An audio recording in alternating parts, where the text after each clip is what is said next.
This is a post-Christian podcast.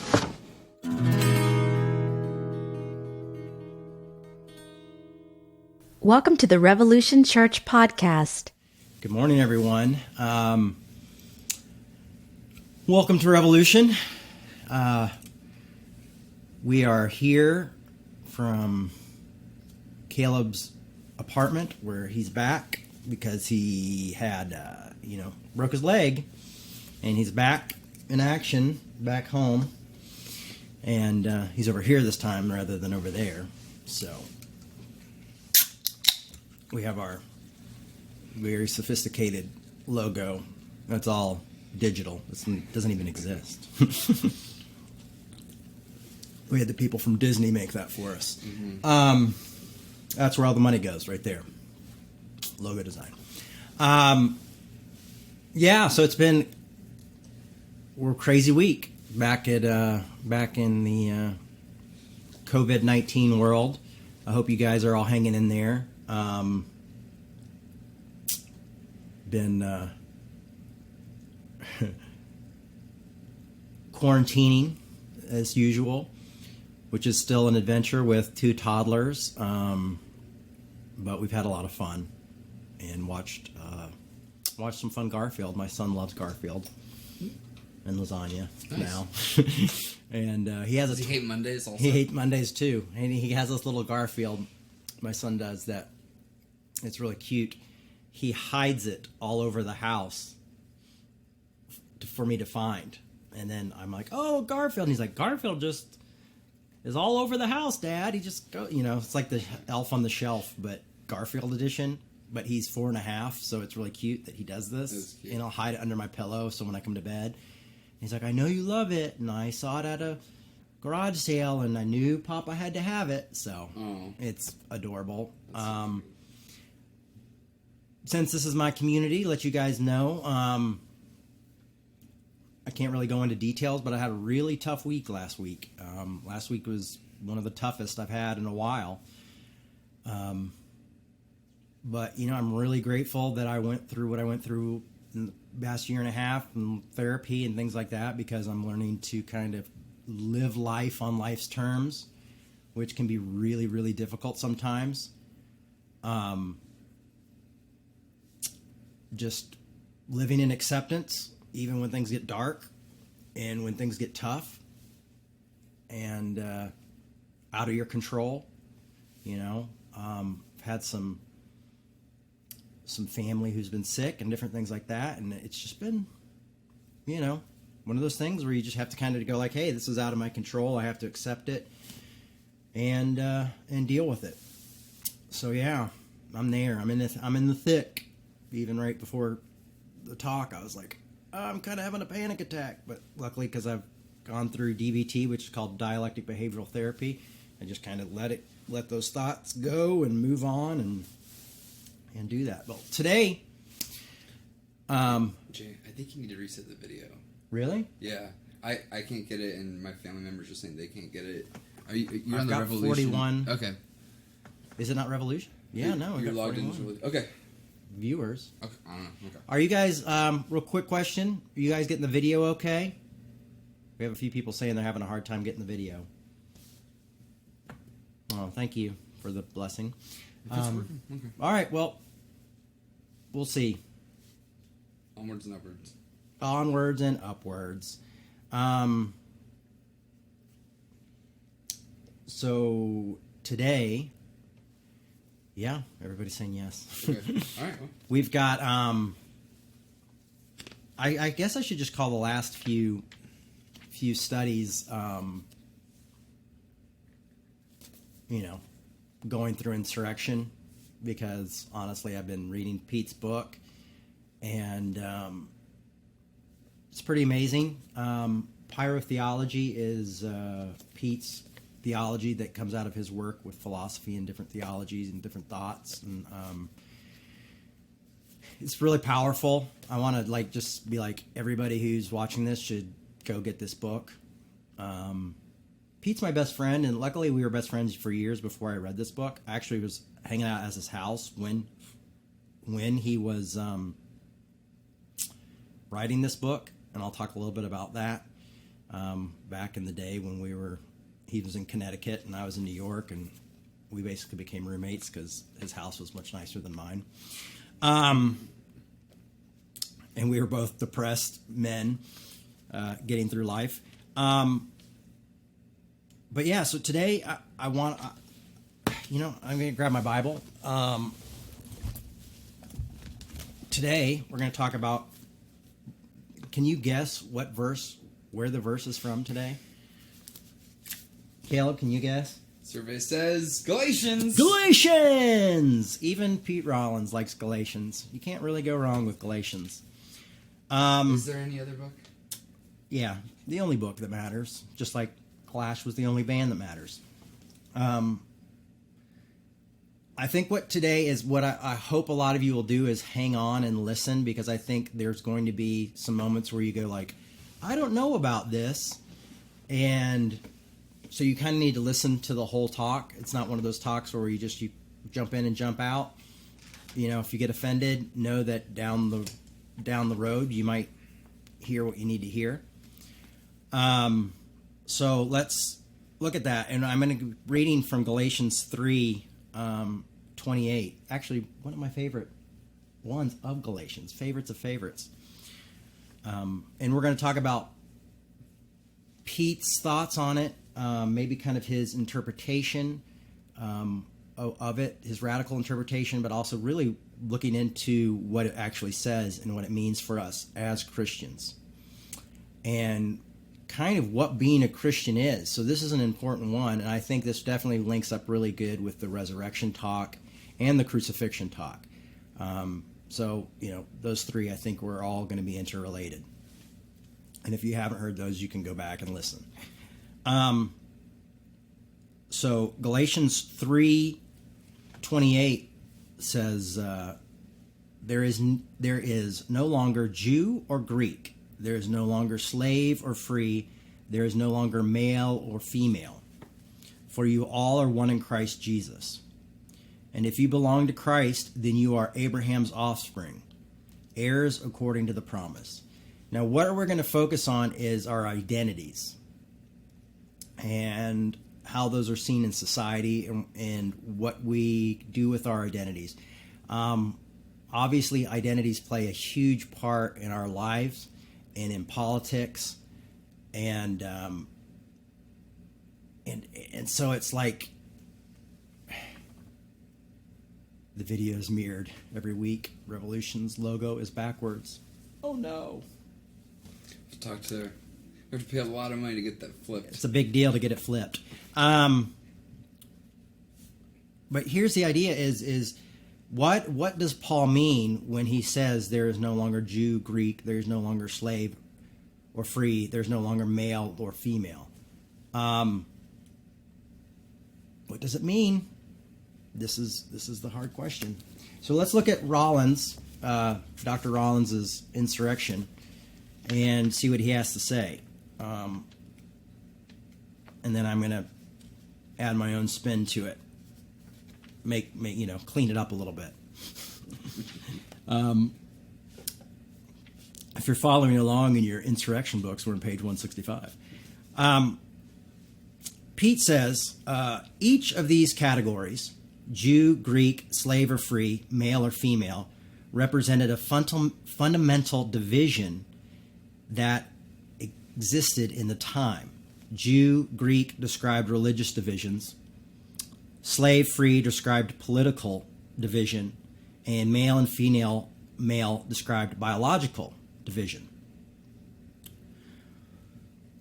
One location in each of these categories describes one place, a role, and a value in society. So let's look at what our identities what kind of role they play in society. He goes on to say, these divisions were seen to be divinely given and part of a natural order. Now, I think that's how a lot of us see our identities, and why so many of us relate to why our politics become so important. And our identities get tied up within our politics. And often rather than being like, oh, I'm a Christian liberal or I'm a Christian conservative, it's like they're conservative Christian. They're a liberal Christian. Do you see what I'm saying? Like that title becomes beforehand, I'm a white male Christian, or I'm a gay Christian, or I'm this Christian, so it's like, this is what I am, and then I'm a Christian. And I think Paul is saying, question is Paul saying we should just be Christians, and lose that identity? Earlier on in Galatians, Paul is confronting Peter, the apostle, the disciple, saying, because Peter was refusing to sit with Gentiles, and saying, we can't do this, we can't have this type of separation. But I think Paul is going even further than saying we change one identity for another identity. So, But Paul's radical message was that Christ, through these identities, are robbed of their defining power. Paul here describes how Christianity cuts across the political, culture, and biological divisions, rendering them all null. Now that's a pretty big statement. That Christianity cuts across our politics, and it's strange because I do remember, like last Christmas, when I was having a political conversation with my father, and I said, Dad, we're sitting here focusing on, I'm liberal, you're conservative. I said, but that's not what binds us together. Isn't our faith what binds us together? Isn't that what's most important? Isn't this kind of a second tier argument that we're having? We both are Christians, that have different political beliefs. So should these political beliefs divide us? Of course not, because we have something greater that unites us. But I think Paul's even going to go further than that, and Pete Rollins is going to even go further with that and see that. This does not mean that there were no longer men or women any more than it means there were no longer slave or free. It meant, however, that these categories no longer defined the scope and limitations of one's world. The Christian community was called to experience the loss of power, that the liberation that resulted. So, calling us to give up our power. It goes, in other words, Paul was saying that these earthly distinctions were no longer to define or constrain us. In the new collective founded on Christ, these identities are to be radically cut through. So, the Christian community was called to experience the loss in their power and the liberation of these that's resulted. So you're not just giving up your privilege, but you're also giving up your liberation. And that's pretty crazy. It's one thing to be like, I'm going to give up my power, I'm going to step down, I'm going to, give up my influence, my privilege, which we all try to do. But it's another thing to say, like, I'm also going to give up the liberation, which is pretty interesting. Pete goes on to say, and I'm just going to continue to repeat until something hits me. I'm going to jump around. So that's why I want you to read this book, because I kind of feel like I'm leaving out a lot of really cool stuff that he says to connect a lot of this. But for time, I need to jump around. Jump up, and get down. This means saying that, we remain true to Paul's message only by including the various identities that define our place, role, and value in society today. This means saying that in the community founded on Christ, there is neither. Now, this is where it gets tough, and this is where I think a lot of people are going to have questions. And the strange thing is I remember when Pete was writing this book, when I would stay at his house, I would sleep until 11, and he would get up at 6 a.m., and he would just write, And so I'd wake up, and he would just be like, and then we could go hang out. I did nothing, and he wrote books. But this is where I think a lot of people might want to push back. But I'm going to say, hold on. We got to get there first. So So this means saying that in the community founded on Christ, there is neither black nor white, neither rich nor poor, neither powerful nor powerless. Now that's, I think, where we all are going to go like, there is neither Republican nor Democrat. Hello. Liberal nor conservative, orthodox nor heretic. Indeed, in the spirit of this text, we must push further. So it's saying these things that are our identities, which are important to us, are saying, but Paul is saying these don't exist. Matter of fact, we've got to even push further with this. So how do we push further with this idea? I'm going to read a little bit. He reads from one of the. I'm going to write here. You are all children of God through faith in Christ Jesus. Back in there, you were baptized. This is more part of Galatians. Into Christ, having clothed yourself with Christ. There is neither high church. No, then he adds his own. Now listen to this. There's neither high church nor low church, Catholic nor Protestant, citizen nor alien, capitalist nor communist, gay nor straight, beautiful nor ugly, east nor west, theist nor atheist, Israel nor Palestine, American nor Iraq, married nor divorced, uptown nor downtown, terrorist nor freedom fighter, for we are all made one in Christ Jesus. So he takes this and makes us see the power of this verse. And I think a lot of people have tried to take the power from this verse a lot of times. And I think Paul says it here. Peter says it here. The vision of Paul is often domesticated, by those who would wish to turn the radical vision on its head and claim that he really means that we must lay down all earthly identities in order to be taken up another identity, that of being Christ. Now, do you see what he's saying? He's like, this is a domesticated version of saying we'll lay down our identities to pick up Christian. That being a Christian is my new identity. And so that's what a lot of people would think is like, so new Jew, new Gentile, slave nor free, male nor female, because we're all Christians. And that's what a lot of the church does is like, we're Christians and we're all Christians and we're united through Christ. And somehow that makes us even more superior. But we're missing the point. Superiority is not the point of what we're trying to talk about here.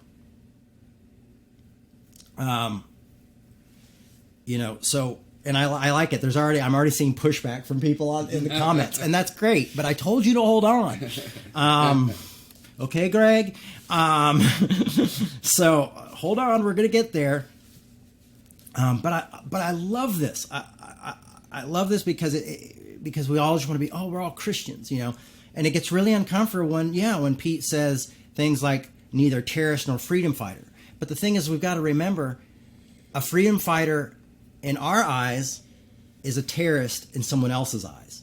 So we're going to a hard place. We're looking at hard stuff. If this is hard stuff.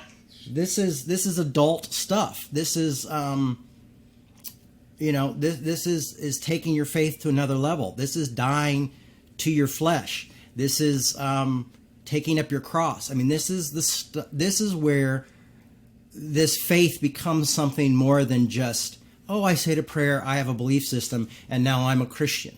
We're getting much further than that. And for me, I think the hardest one for me was when Pete first told me what he was writing this, and I was like, that makes me nervous, is when he said there's neither gay nor straight, because I was working on gay rights, or that there's neither black nor white, because black people have been treated horrible in our country. I mean, a group of people who were brought over as slaves and then made free, but when they were made free, they were given nothing to help them. They weren't given land like everybody else and things like that. So I was like, this is tough. But I had to go even further. And I was just like, Pete, I don't know. And he's like, no, let me explain it to you. And he explains it in the book as well. And that's why I'm saying hold on. So This domesticated idea of it says that we find a new identity, and the identity that we give up those identities to become the identity of Christian. But it goes further than that. All identities are thus rendered impotent, okay? Not important, but impotent, in relation to this unique super identity. No, it's not a new super identity. However, what Paul is not saying that there is one identity that renders all other moot, but rather that it in very given up all of our identities, we identify directly with Christ. Now, did you hear that? I'm going to read it one more time because I feel like I'm going a little bit fast, but I want to get through this. What if Paul is not saying that there is one identity, Christianity, that renders all others moot, okay? But rather that in the very giving up of all our identities, including Christianity, we identify directly with Christ, as Christ lost everything on the cross. So what if giving up all identity, including Christian, including whatever, freedom fighter or terrorist or, whatever. And I know that I'm a straight white male, and coming from a straight white male, I was like, oh, this is the hierarchy. But I will also go dangerously say that this week kicked my ass, and it didn't care who I was or what I was. The pain and the sickness and the situations that I was put in, it did not give a damn about what I was, what privilege I had or what privilege I did not have. And maybe years later, I'll be able to share some of the stuff with you. Some I'll be able to share with you soon, other maybe never. So, here Christianity is yet another positive identity, worldview, or mythology that can be placed alongside all others, but it's rather the name we give to the act of laying these down. So in a way, and I wrote down some notes myself, is we talked about the lack a few weeks ago, and that sin as lack, and I lack hair, and I could deny my lack by putting on a wig, but I kind of meet in the middle and just wear a hat. So I accept the lack, but in some ways I still have this tradition of covering the lack. Or I could just do this and completely embrace the lack. And he's saying, so in a way, we're going to embrace this lack that is in life, that nothing can meet. Man, this is heavy stuff. Gets me really excited. So this Christianity becomes the name of laying down all these identities. The Christian community is not then distant because they embraced yet another, or distinct yet because they embraced yet another identity, but rather it is unique in the way that it would lay down the various identities that would otherwise define us. Oh gosh, so we're laying down the very things that define us. This reading claims that Paul is directly attacking the unyielding social division that existed in his day, division that ensured some people, Jew, free, and male, had more access to true and good than others, Gentile, slave, or female. Great equalizer, okay? We have the great equalizer here. Now, I'm going to give you a side note for me, is in my work,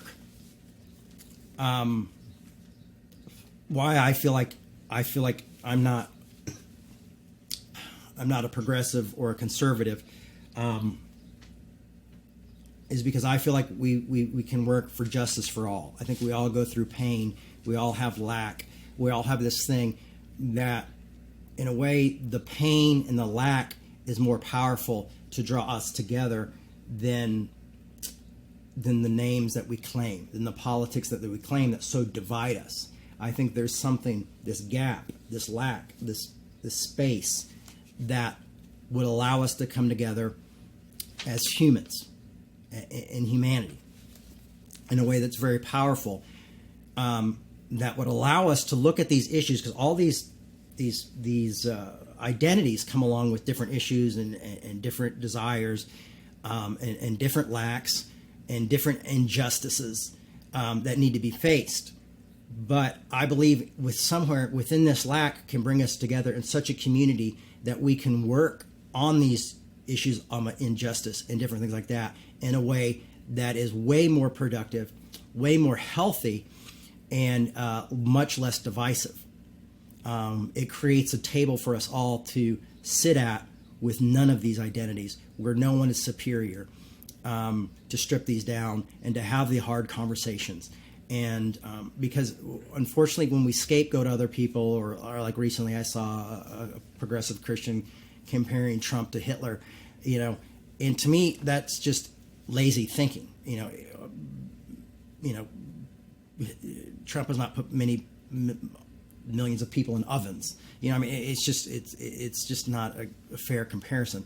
I'm not a fan, but I'm just saying I'm not going to go there. And what it does is it's lazy thinking. It keeps us from having the complicated conversations, and it scapegoats that person, and it scapegoats his followers as Nazis, and just creates a greater division.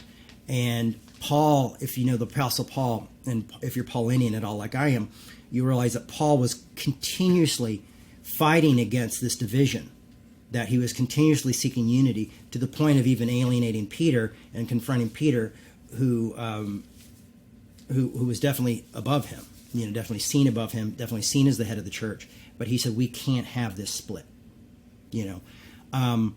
Back to earlier when someone said, I'm worried about the comparison of freedom fighter versus terrorist, but what we're looking at is almost having such a common ground that those two identifiers aren't needed, because we are able to, by taking those titles away, by taking those images away, by taking those things away, we, instead of bomb each other and destroy each other, we have the hard conversations, we do the hard work. It's tough to see that, but this is more of hope for the future, because this is something that if we really want to if we want to see a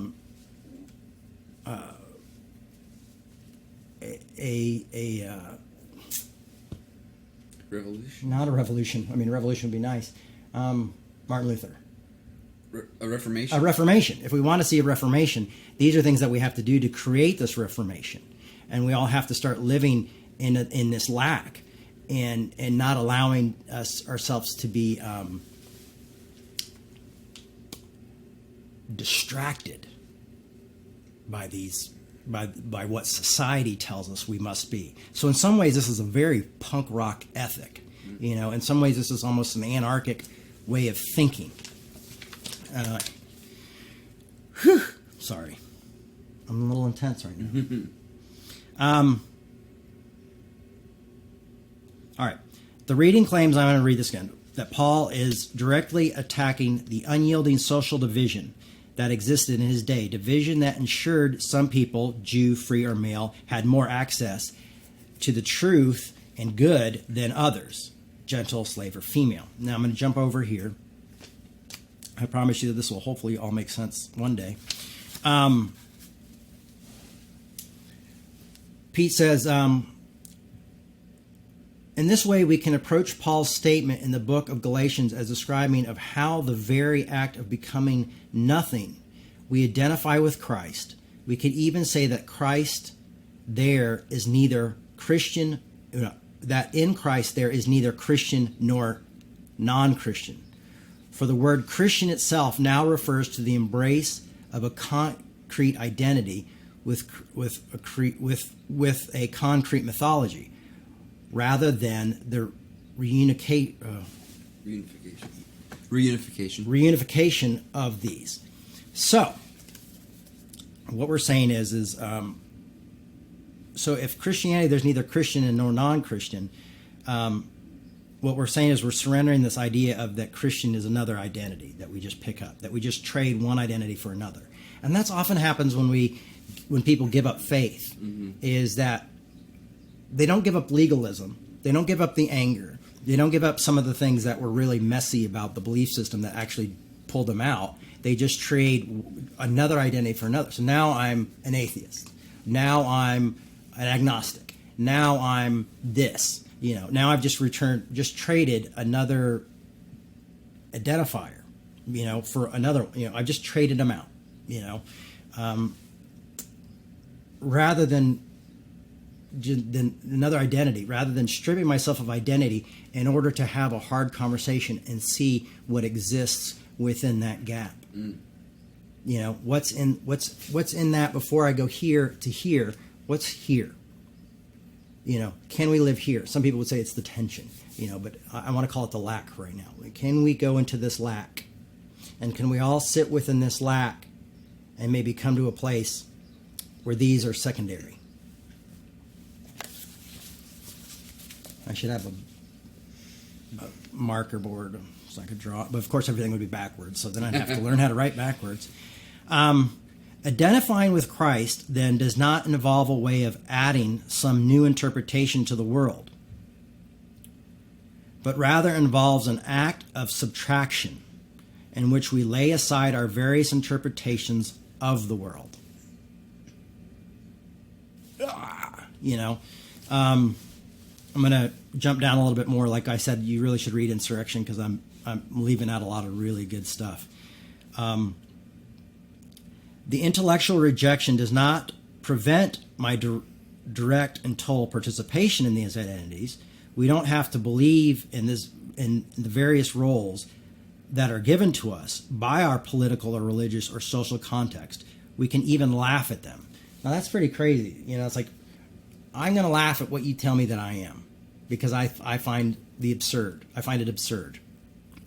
You've given me this identity and said, this is who I am, And it's true because I've been told I'm this and this and this. Oh, you're a punk, or you're a Christian, or you're a heterosexual straight white male, or you're this, And then you go into a situation where you have a mental breakdown. And all of those structures and all that identity and all the things that politics and society gives me to say that I have, all of a sudden are stripped. I'm completely stripped. Doesn't matter. What do? I take a thing of pills because I don't want to live anymore. I just want to surrender life completely. And what is one thing that we all have in common? Death. We all die. What else? Another thing we all have in common? Suffering. What's another thing we all have in common? Happiness.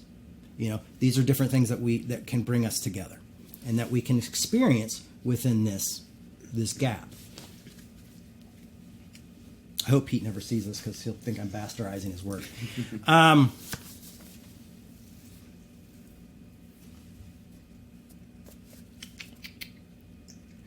right, I'm going to skip a bunch of stuff because we don't have all day.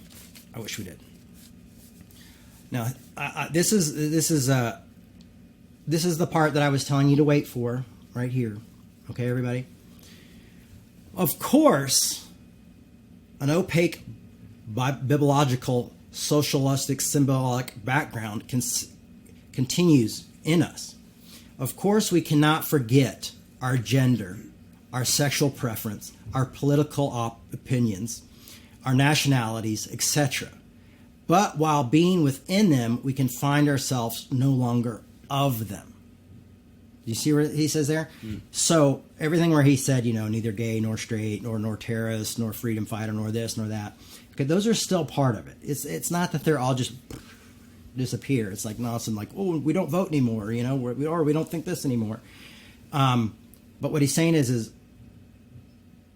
we'll still be within them, but we can find ourselves no longer of them. They are no longer what makes us who we are. They are no longer the marker of what we are. We're still in them. I'm still a straight, heterosexual, white male, but I'm no longer of that. I'm in it. I'm experiencing it. The society, what society says, but I'm not of it. There's certain people that I can sit with or have conversations with, and those aren't things that are those identity markers. Those identity are stripped.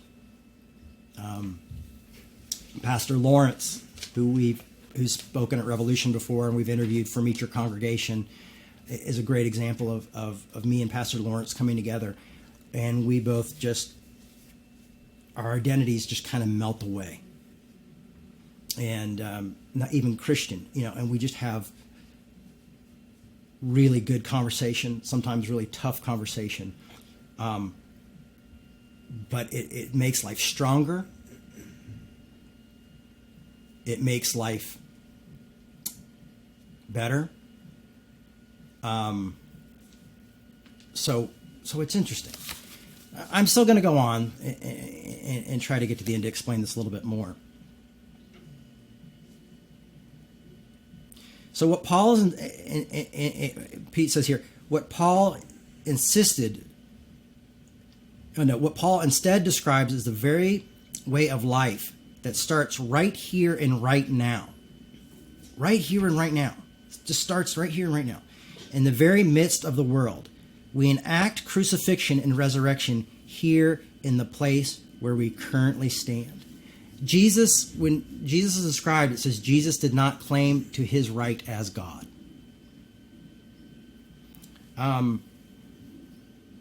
It's pretty amazing. And I'm going to do some questions after this, so we can, folks, if you want to really push back, we'll do some Q&As afterwards too. We'll talk this out a little bit, which I think it'll be good for us to kind of flush it out a little bit too. But remembering, that suffering with Christ is Christ has given up his power, doesn't claim his power as God, doesn't claim to be equal with God, and then is forsaken by God on the cross, and forsaken by his friends, forsaken by his religion, forsaken by all people, and is completely lost and empty and emptied everything out, and has no identity except for a common criminal who has no worth on the cross. And I think this is where Paul is trying to take us, is when he says we are all one in Christ. I think he's literally saying we are one with Christ on that cross together. The murderer, the prisoner, the president, we are all one with Christ in that moment. The fact is some of us have that information and some of us don't. And unfortunately, we've domesticated it in the church, so we don't look at it. And so it's not radical and it's not revolutionary anymore. And, it's not causing us to reform the church, when this is the type of thing that should be reforming the church and reforming identity politics and who we are together as a community.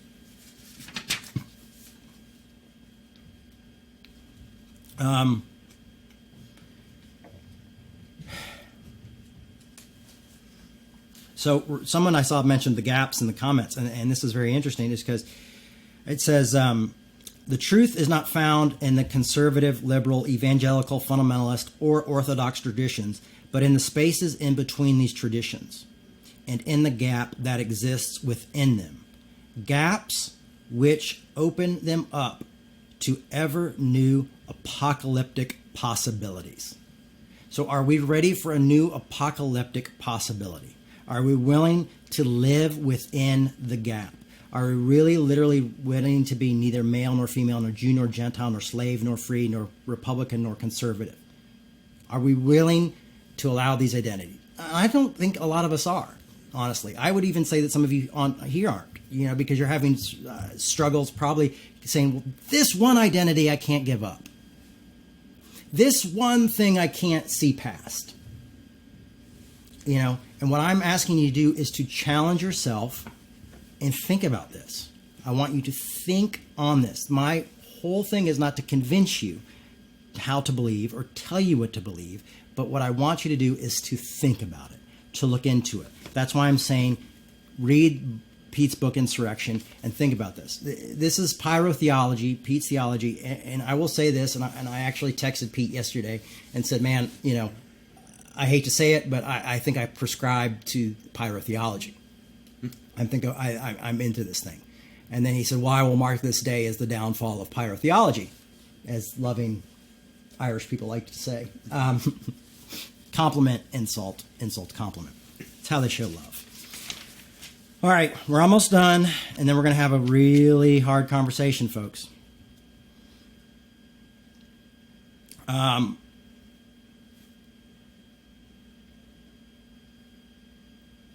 One of the things that Pete challenges us to do, and he says that we're asked to do by Paul's message here is that we are asked to embrace the world while never being fully identified with it. To be in the world but not of it. And that's a hard one to handle. An example he goes is like, in the same way you may attend a Presbyterian church, but should never think of ourselves as Presbyterians. You know, I might go to Revolution Church, but I'm not a revolution person. You know what I mean? It's just saying, like, I might be I might go to do certain things. I might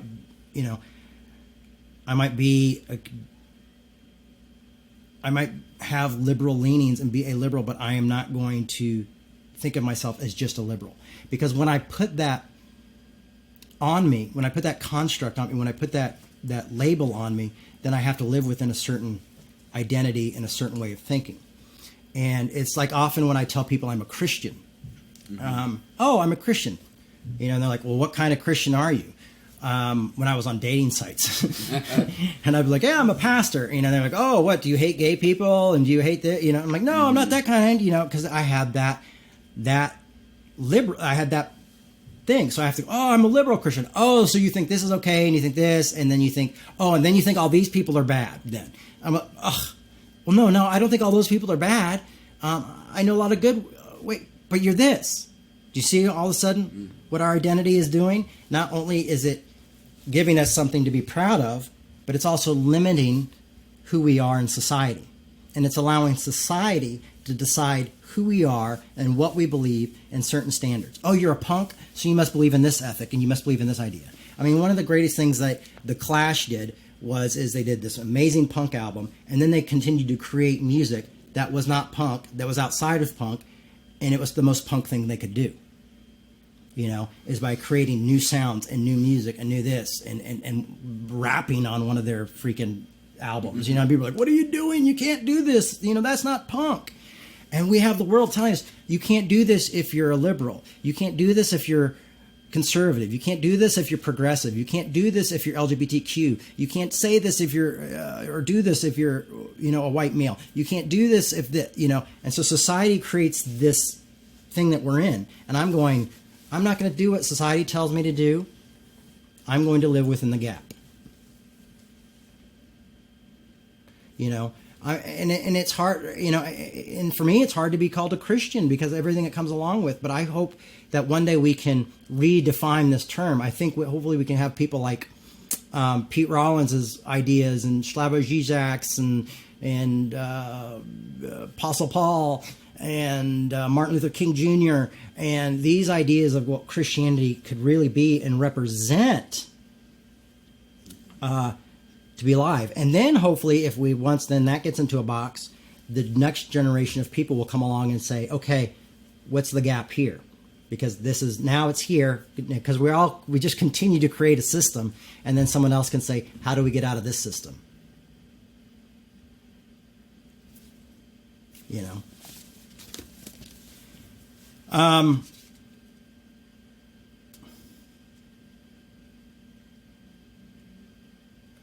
Pete also says here, he goes, in order to invite people into a liturgical space, one needs to reflect the experience of the loss of the structure itself. I'll give you an example of how this structure works and how the identity works. For me, when I was a kid and my parents lost everything and their church fell apart and they kind of became the laughing stock and they were kicked out of their denomination. But so my dad still had this thing of, he was seen as an evangelical Christian, low church, Assemblies of God pastor who screwed up and went to prison.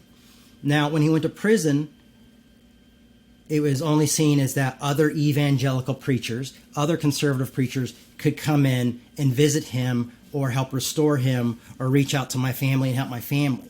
You know, I didn't see Lutherans come in and going like, how can we help you? Now, we're all Christians. So there's that other identity. We're all Christians. And supposedly they're neither male nor female, neither high church nor low church. But people felt like, no, we can't really help in this situation because that's not our tribe. That's not our tribe right there. So we can't reach out to this group. So those identities just continue to sliver and create new identities and different identities that continue to limit us and then limit the way we think and go like, well, I can't reach out to that person or I can't affect those people because I'm this. Or it's not really my place because I'm this and they would never accept me because they think this about me. I know what I'm asking you is almost impossible and crazy, but remember, it's not me asking, it's Pete.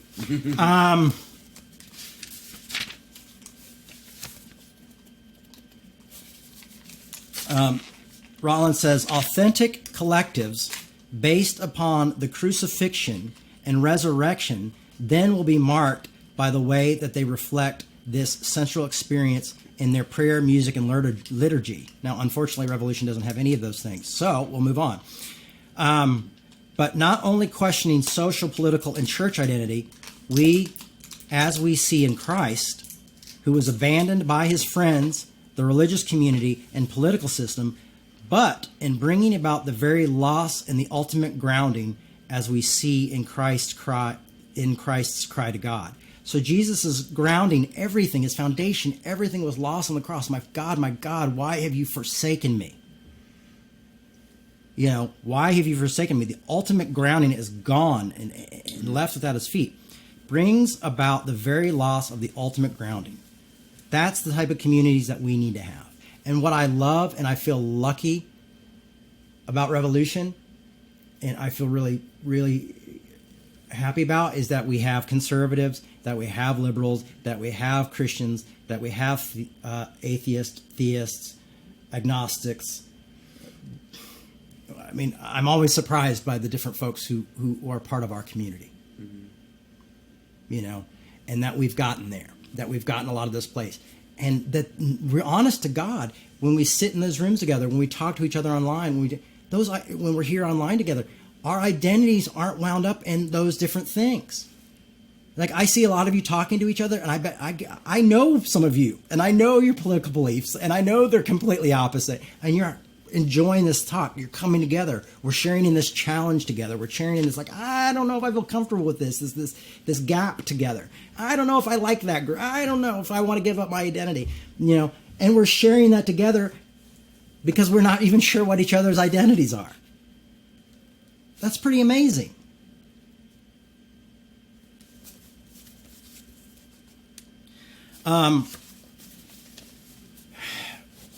It can be hard to give up.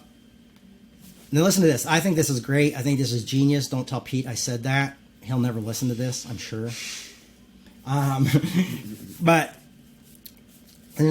it can be so hard to give up easy answers and face up to our feelings of finitude. Did you hear that? Because honestly, I think by continuously allow these identities to dictate who we are and dictate who we see others is easy. I really do.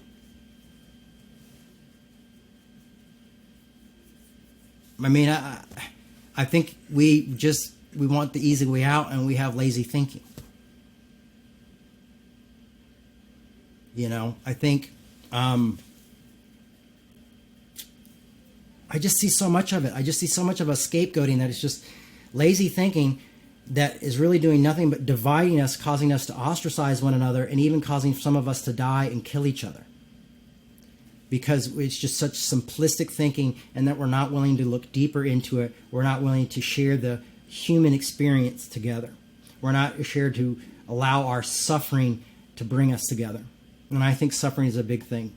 I believe that grace is the freedom of the pursuit of happiness. It's freedom from the pursuit of happiness. So Rollins says here, it can be so hard to give up on easy answers and face up to our feelings of finitude and meaninglessness and guilt. But it is not the role of the Christian community to provide some escape from these.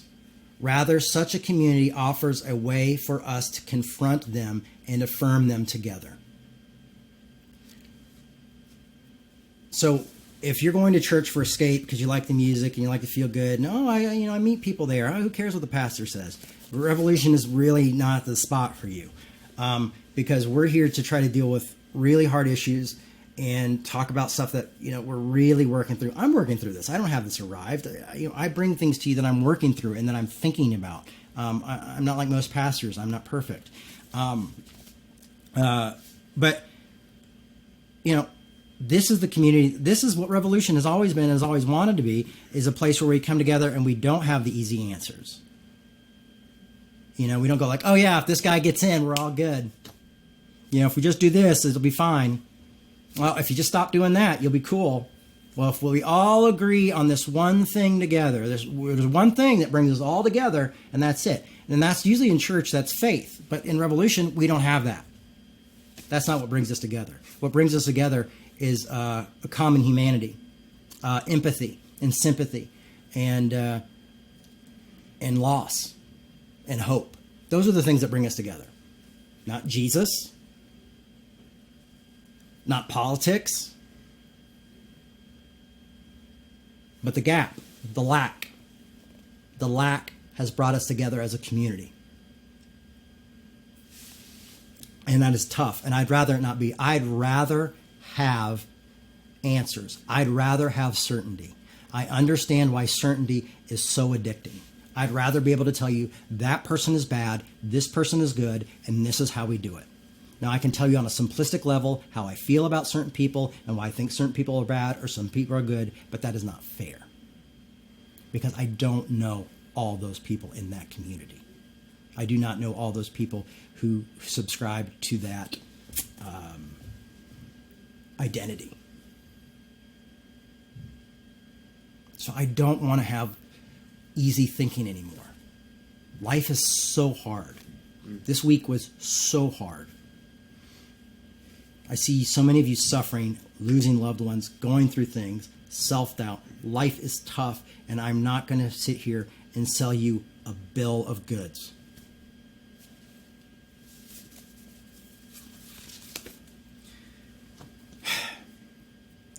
In the same way, it is not the job of community of faith to offer ways to escaping and the suffering that is part of being human, namely the anxiety brought about by the sense of death, meaninglessness, and guilt, but rather to form a space in which it can be acknowledged and worked through. So where we can come together as a group and acknowledge the anxiety brought on by the fact that we're all going to die. I mean, it's backwards for you, but I have life ends tattooed on my fingers. And it reminds me to live life well, because life ends is something that happens. Life ends for all of us. And it was very, very important for me at that time of my life when I got this to remind myself of that. So we create a space. We come together as Christians who are saying even our identity as Christians is not how we identify, but we come together as a community that is going to face the anxiety brought about by the sense of death and meaninglessness in this life. That doesn't mean that we don't fight for equal rights. That doesn't mean we don't fight for social justice. That doesn't mean we don't fight for. These are all things that I believe in. I believe in, and to be honest with you, getting to this point of facing death, facing anxiety, and facing these things, I've gotten to the point where I want to be a universalist fighter for justice. For all people, or at least those people I don't agree with, seeing them as sitting with them and talking to them, because I think they're victims of misinformation rather than my enemies. Earlier someone had asked about terrorists. A lot of times terrorists become terrorists because if you look back in their history, their country was bombed or blown up or destroyed, and they were killed, and they were persecuted, and now they want revenge.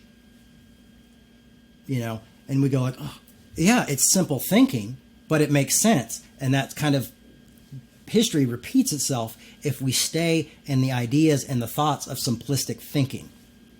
That constant, you hurt me, I'm going to hurt you, you hurt me, I'm going to hurt you. That's why grace comes in, the idea of the concept of grace that's being accepted by something greater than yourself, where we forgive one another, where we give one another grace, even though it doesn't seem fair, even though that grace is completely anarchy because it has no rules or regulations to who gets it and who doesn't give it. We live in that concept of grace where we go, all of a sudden, I don't have to get revenge because I recognize this person's pain and suffering and hurt and loss.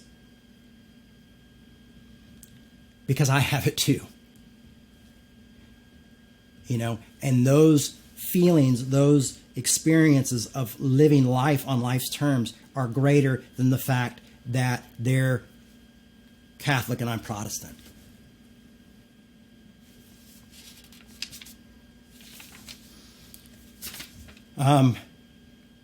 So I hope we can continue to be that church, and I hope this continues to challenge you.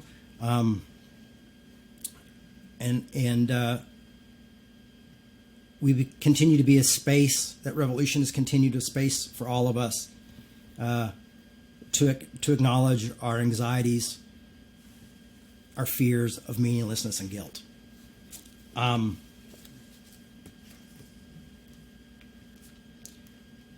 So thanks for listening, and it's time to have the afterglow. I haven't used that word in a while. And do some Q&As. Sure.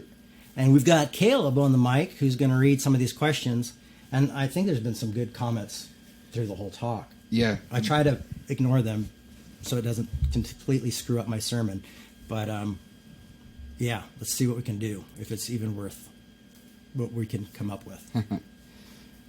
So one good one just to kind of start us off is Roberta asks for clarification. She says, so what you're saying is what separates us, the gap, can bind us together? I'm kind of confused. Yeah, well, okay, I'm going to try to explain this.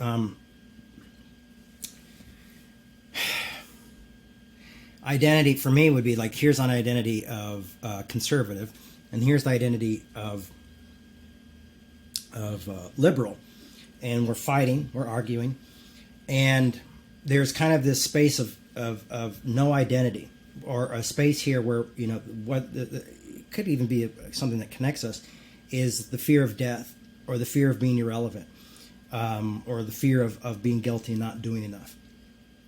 And what we do is we go, what's keeping us apart is my identity as this liberal. Because I'm a liberal and you're conservative and we don't agree on this and you don't agree on this. But there's something here where we can embrace the fear and life of depression and anxiety of life and take these identities and go, they're still part of us. We still have them, but there's something greater in life, and there's that gap. There's that gap there that brings us together. The gap of that emptiness, the unspoken suffering that can allow us to be in community.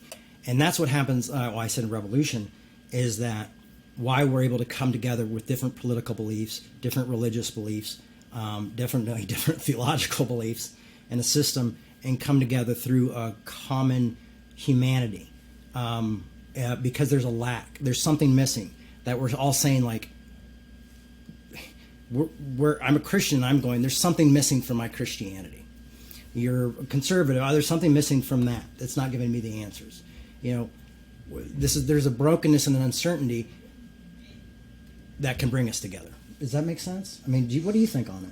Yeah, I think that makes sense. I think that we're kind of dancing with defining lack maybe in a couple different ways. Like, you referred to lack as sin, and in a sense almost embracing the sin, embracing the lack.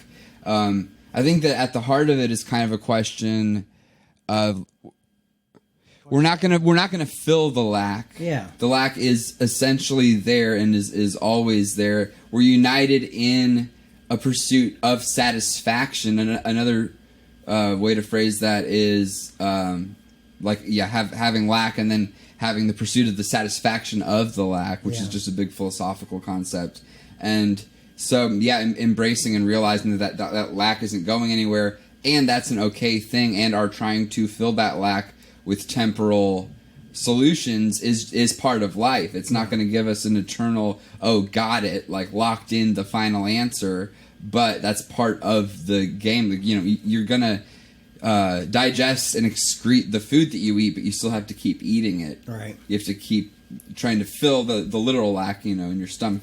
And I don't think this is anything that happens overnight by any means. I still hold on to lots of parts of my identities, and but I think if we can take our identities off the altar and not allow them to be gods, is a really good place to start. Yeah. The idea, a quick thought that I had, I see people are also, I'm going to let people keep responding to what we were just saying, but a thought that I had while you're talking is the Buddhist idea of self and no self. It's like the idea of identity.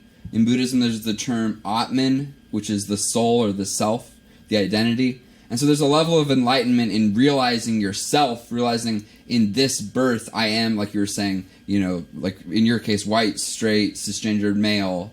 You know, there's an enlightenment in realizing the true depth of that birth, of that self. And there's an enlightenment in the Anatman, which is the no self, in stepping back and being decentered in Pete Rollins' language. Yeah. And stepping back from it and almost seeing from an alien perspective, wow, you know, I am, you know, privileged, this and that, or even I do have these predispositions, you know, and things like that. And so, yeah, it is an interesting balance. You touched on that a little bit. I think that's something that you could even talk about more, is the balance between embracing your identity, in it and not of it, I guess, sort of thing.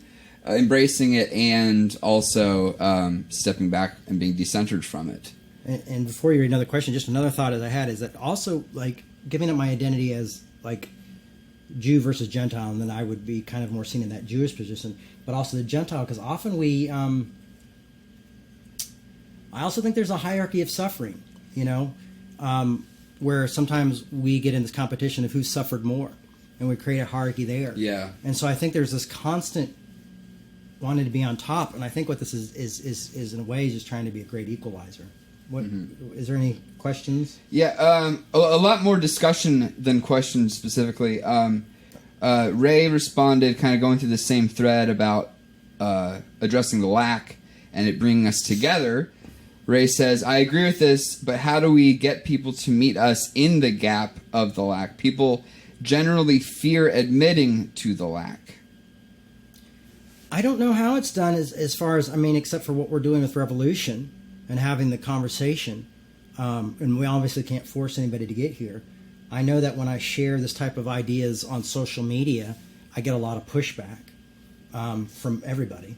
And so it is really tough. It's hard work. We do hard work and we think deeply, and we try to encourage others to do hard work and think deeply too. And sometimes we confront others. You know, I often will, if I see a leader that I respect saying something that I find that's contradictory to this work, or hurting their work, or hurting others, you know, I might reach out to them online and say, hey, you know, what about this and this and this? And push back a little bit. To try to get a conversation going, even if it's like, hey, let's talk on the DM, or let's talk on the cell phone, like, you know, whatever, let's FaceTime. So there are times where I push back, and I think we have to push back, but I think we also have to talk about this stuff. You know, we have to read books, and I don't just read this, I read tons of books. We have to think differently. We have to ask the hard questions. We have to attend communities that are willing to do this. We have to start communities that are willing to do this. You know, I think one of the things that Revolution does is we encourage people to get out of their comfort zone and in some ways put themselves in danger. And what I mean by that is, you know, a place where you might be bullied, where you might be hurt, or you might do that. But the idea is doing it for the greater good, so that the person behind you isn't hurt or isn't bullied or isn't doing that. And I don't think everybody can do that, and I don't recommend everybody do that.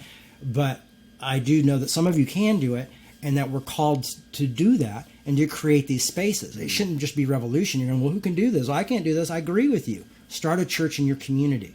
Well, how do I do that? Find a bar, find a coffee shop. Revolution's never had a building. We have a very low budget. As a matter of fact, we didn't really meet our budget this past month, you know, and it was really tough. But we continue to do it. We continue to go through the struggle and make it happen. And we create these communities, you know, and we continue to talk about this. We share each other. We listen to good podcasts, and we share those podcasts. We, read good books and we recommend those books. We go to the bar and have good conversations. We speak out. I don't know. One of you might be the next Billy Graham of radical theology. I mean, that's just one person, or the next MLK or whatever. And you take this message. What do? You do it. You live it. You don't let scapegoating continue to go on. You speak out against scapegoating. You speak out against these identities, and you go, no, you can't sum me up by this. We have hard conversations. We think, we work hard, we communicate with others. We do that, rather than just cookie cutter life. Like, oh, I've got this, I don't have time to do this, I need to go to Starbucks to get my drink, I need to do my 9 to 5, I need to do this, I need to put the kids to bed. I get it. I've got my kids 60% of the time, and with this thing going on right now, that means there's no daycare. I'm with them all the time. It's hard to read a book. It's hard to think. It's hard to have a conversation. But you know what? I've got this hour here to sit down and encourage you. And what am I doing? I have a cell phone, and I'm on Facebook Live. How do we do that? Well, I turn it on, push a button, and I have the conversation. Cool. Selena had a few comments that I wanted to read through real quick. I'm sure you might have some responses to. First one she said a while back here was polarization and a political binary is not serving us as a society. I've never been one or the other. Life is gray. It's okay to just be human. I think we can acknowledge our shared humanity if we find God in everyone and in the least expected places. And then she also said, I think it's a challenge for people that had to hide their identity, like queer people, most of their life, trying to put an identity in the back seat and meet other humans where they are is very challenging. Black and white thinking is the easier route. What practices or tools do you suggest to folks to start unpacking the binary and identity stratification? What kinds of things would stretch us and spur us on more empathy and compassion? Big question. Whew, that's a big question. I mean, I know that empathy is something that's hard to empathize with people. I've always been very empathetic, but I feel like it was something I was born with. So I don't always tell people to be empathetic because I don't know if it's how possible it is. But I think compassion is possible.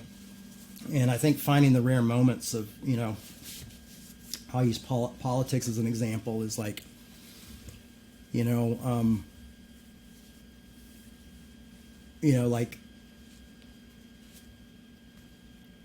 seeing the humanity in conservatives, when I want to be like, people want to scapegoat them as being all bad and not caring about women's rights or not thinking that, but we can all think of a parent or a grandparent or a brother or a sister who are, probably salt of the earth, but don't agree with us politically. That's the beginning of that compassion. That's the beginning of empathy, of saying like, okay, not everybody who thinks like me, you don't have to just think like me or agree with me to be a good, loving person or compassionate person. Just being willing to sit down and think about it. The fact that we're just having this conversation is part of how we do it. That's a deep question. I'd like to think on a little bit more. Maybe I'll hit you up later in the comments.